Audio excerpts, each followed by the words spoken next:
మీద ఎప్పుడూ నవ్వులు చిందిస్తూ అందరినీ నవ్విస్తూ ఉండేటువంటి స్వేచ్ఛ ఆత్మహత్య చేసుకున్నటువంటి ఘటన ఇప్పుడు అందరినీ కలిచివేస్తుంది. ఎప్పుడూ ధైర్యంగా మాట్లాడుతూ నలుగురిలో స్ఫూర్తిని నింపేటువంటి స్వేచ్ఛ లేదు అన్న విషయాన్ని ఇక జీర్ణించుకోలేకపోతున్నారు. ప్రస్తుతం స్వేచ్ఛ ఇంటి వద్ద ఉన్నాము. నిన్న తను రెంటుకుంటున్నటువంటి ఇంట్లో సూసైడ్ చేసుకున్న తర్వాత కుటుంబ సభ్యులు తండ్రి తన మనవరాల్ని స్కూల్ నుంచి తీసుకురావడానికి వెళ్ళి ఇంటికి తీసుకొచ్చినటువంటి టైంలోనే డోర్ తీయకపోవడం వల్ల స్వేచ్ఛ డోర్ని బ్రేక్ చేసి లోపల సూసైడ్ చేసుకున్నటువంటి స్వేచ్ఛని వెంటనే హాస్పిటల్కి తీసుకువెళ్లారు. అయితే తన తండ్రి ఆరోపిస్తున్నారు పూర్ణచంద్రరావు అనే వ్యక్తే కారణము, తనని శిక్షించాలి అని చెప్తున్నారు. గత కొన్ని సంవత్సరాల నుంచి స్వేచ్ఛ ఈ రెంటింట్లో ఉంటుంది. ప్రస్తుతం మనం ఉన్నటువంటి ఇల్లే స్వేచ్ఛ అమ్మగారి ఇల్లు. అయితే రోజు కూడా స్వేచ్ఛ తన తల్లితో ఎంతో చక్కగా మాట్లాడేది, తన కూతురుతో కూడా నవ్వుతూ ఉండేది, ఏ విషయాలు కూడా బయటికి చెప్పుకునేది కాదు అని చెప్తున్నారు. కానీ తండ్రి కూడా పలుమార్లు స్వేచ్ఛకున్నటువంటి బాధల్ని గురించి చెప్పుకున్నప్పుడు ఇంటికి వచ్చేసేయి, ఎవరు వద్దమ్మని చెప్పి పలుమార్లు చెప్పాను అని చెప్తున్నారు. కానీ పూర్ణచంద్రరావే ఇదంతా చేశాడు, తనని కఠినంగా శిక్షించాలి అని నిన్న తండ్రి బిగ్ టీవీతో మాట్లాడుతున్నప్పుడు కూడా తను చెప్పారు. అంటే నిజంగా తను సోషల్ మీడియాలో ఎంత యాక్టివ్గా ఉంటుంది అని చెప్పడానికి చాలా నిదర్శనాలు ఉన్నాయి. మనం చూడొచ్చు తన సోషల్ మీడియా కావచ్చు, లేకపోతే తెలంగాణ రాష్ట్ర పోరాటంలో కూడా కీలకంగా వ్యవహరించినటువంటి వ్యక్తి స్వేచ్ఛ. ప్రస్తుతం వాళ్ళ పాప ఉంది, ఆ పాపను కూడా మనం విజువల్స్లో చూడొచ్చు. ఒకసారి మాట్లాడదాము. ఎప్పుడు చివరిగా మాట్లాడింది, వాళ్ళమ్మ ఏం చెప్పింది అనని. ఎందుకంటే తను పెట్టినటువంటి సోషల్ మీడియాలో ఒక కొటేషన్ చూస్తే, కడుపులో నుంచి బిడ్డ బయటపడి చేతుల్లోకి తీసుకొని గుండెలు అద్దుకున్నప్పుడు చిన్ని ప్రాణం చిన్ని ముఖం ఎంత చిన్నదిగా ఉంది, నా చేతుల్లో అనుకున్న రాత్రంతా మేల్కొనే ఉండి చూస్తూనే ఉన్న ఈ చిన్ని ముఖం నా చేతుల్లో ఎప్పుడూ నిండుతుందా అని, ఇప్పుడు దోసిలి నిండా పువ్వు ముఖం కూడా నా బిడ్డ నవ్వు ముఖం లాగా అనని స్వేచ్ఛ రాసినటువంటి ఈ చిన్న కొటేషన్ ఇప్పుడు నిజంగా కూడా ఆ బాధ, అంటే తన బిడ్డ గురించి రాసినటువంటి ఈ కొటేషన్ ఎప్పుడు నవ్వుతూ ఉండాలి బిడ్డ అని చెప్పి రాసింది. కానీ జీవితాంతం ఆ బిడ్డకి దుఃఖాన్ని మిగిల్చింది. ఎందుకంటే ఎంతో అందరికీ పరిచయం ఉన్నటువంటి స్వేచ్ఛ ఇక లేదు అన్న విషయాన్ని మనమే జీర్ణించుకోలేకపోతున్నాం. కానీ బిడ్డ తట్టుకోలేకపోతుంది. చివరిగా ఎప్పుడు మాట్లాడింది అమ్మ నీతో? నిన్న స్కూల్ నుంచి వచ్చేటప్పుడు తాతయ్య వచ్చి పిక్ చేసుకున్నాడమ్మా అంటే సరే అని చెప్పింది. లాస్ట్ అక్కడ అంటే ఎంతో మందికి ఇన్స్పిరేషన్ మీ అమ్మ.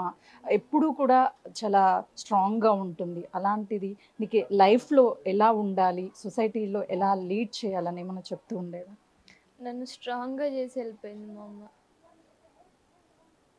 అంటే చూసావా, చివరి క్షణాల్లో కూడా తను రాసినటువంటి పోస్ట్ నా బిడ్డ నవ్వు ముఖం లాగా ఉంది అని ఒక ఫ్లవర్ని పెట్టింది. అంటే ఇప్పుడు లైఫ్ లాంగ్ అమ్మ లేదు అన్న లోటుని ఎవరు తీర్చలేరు.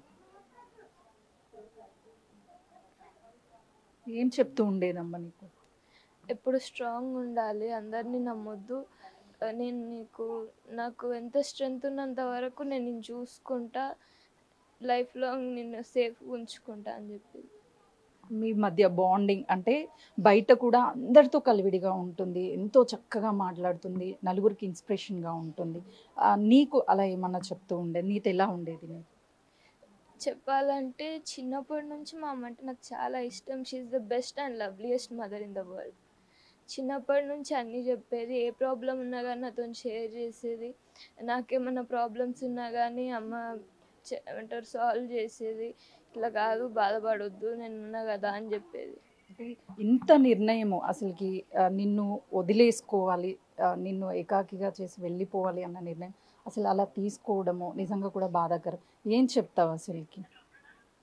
సడన్గా ఏమైందో తెలీదు కానీ డోర్ నెట్టేసరికి హ్యాంగ్ అయ్యింది. అంటే నిన్న నువ్వు వచ్చేటటువంటి సమయంలో అమ్మ ఏ సిచ్యువేషన్లో ఉంది? అమ్మ ఫ్యాన్కి హ్యాంగ్ అయ్యి ఉంది. నేను సడన్గా భయపడి సైడ్కి వెళ్ళిపోయినాను. తర్వాత అమ్మ దగ్గరికి తాతయ్య వచ్చిన తర్వాత అమ్మ దగ్గరికి వెళ్ళి అమ్మని టచ్ చేసిన, ఫేస్ చూసేసరికి భయం అయిపోయింది. మొత్తం ఫేస్ మొత్తం వైలెట్ కలర్లో అయిపోయింది. సడన్గా భయపడి అరిచి నేను బయటకు వచ్చేసిన.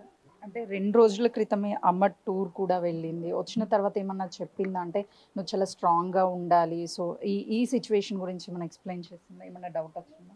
ఏం చెప్పలేదు. మంచిగా మార్నింగ్ స్కూల్కి కూడా హగ్ ఇచ్చి పంపించింది. ఎవ్రీడే హగ్ ఇచ్చి పంపిస్తుంది.